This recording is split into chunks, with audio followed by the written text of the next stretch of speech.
This is the shape of our country. This is our India. It measures some 2,000 miles from north to south, about 1,800 miles from east to west, and covers an area of over 12 lakh square miles, the 7th largest country in the world. It has a coastline of some 3,500 miles and a land frontier of nearly 9,500 miles. The face of our land has three marked features: the high mountain ranges of the Himalayas, the abode of snow, containing some of the highest peaks in the world, stretching for some 1,500 miles along our northern boundary. Flanked on the west by the Western Ghats and on the east by the Eastern Ghats is the plateau of peninsular India. Wedged between these two are the wide horizon-touching plains, the Great Plains of northern India. The largest river flowing across our land is the Holy Ganga, running some 1,500 miles to the sea.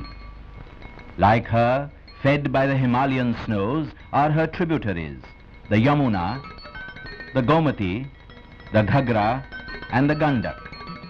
To the west, there is the Sutlej, flowing into the Indus in Pakistan.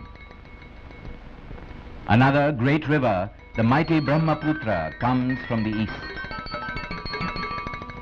Going down south, first there is the Narmada and the Tapti, flowing west into the Arabian Sea, and the Mahanadi, flowing east into the Bay of Bengal.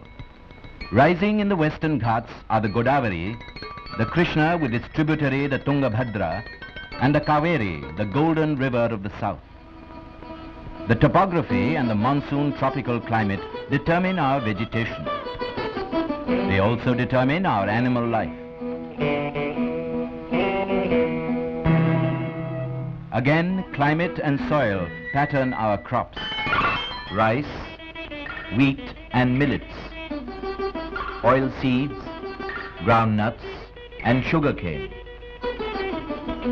tea, coffee and tobacco, cotton, jute and rubber, making ours a rich agricultural land.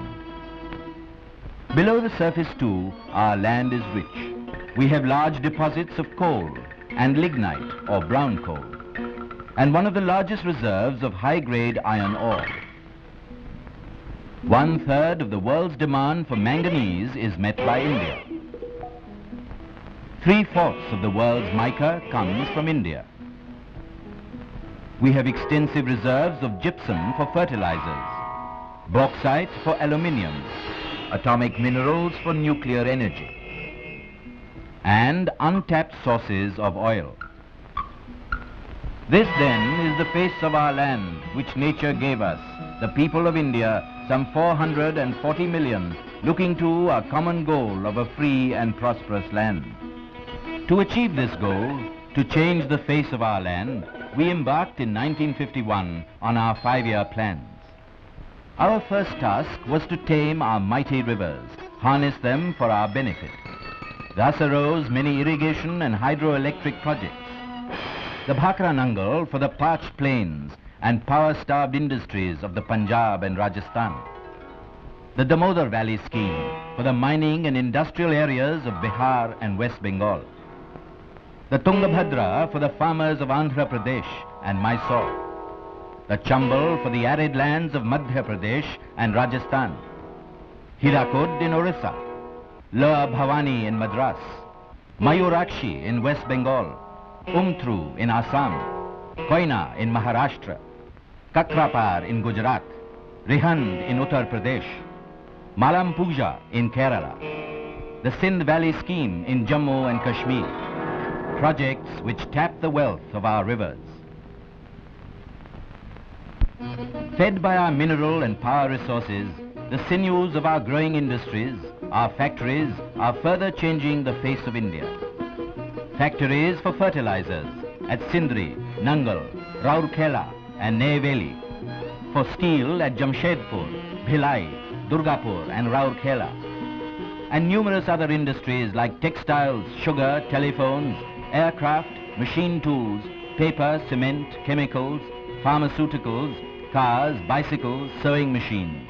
industries big and small, which make for a better and fuller life. Meanwhile, from Chittaranjan come the locomotives. From Perambur come the coaches. From Visakhapatnam come the ships.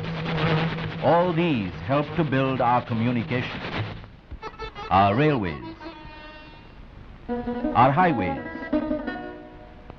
our skyways, our seaways. Speeding our messages to the remotest regions of our country are the post, telegraph and telephone services. While a vast radio network links the far-flung corners of our land, some 32 radio stations carry information and entertainment to the largest city and the humblest village alike. With 75% of India living in her villages, our community development and national extension programs are giving a new look to our countryside. Village panchayats are taking the lead, encouraging self-help and cooperation, improving agriculture through minor irrigation projects to provide water round the year.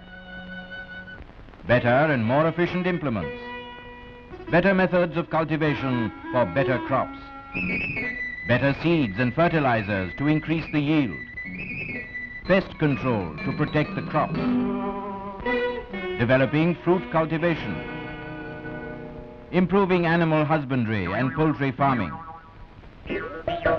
promoting village industries and handicrafts to provide employment to thousands in rural areas, building village roads, fostering education, health and recreation. All these are changing the face of rural India. It is by us, the people of India, that this better life is planned. And for us, no matter where we live, north, south, east or west, under our 5-year plans, we are changing the face of our ancient land, changing it into a progressive land, a richer land, promising a brighter future for all of us.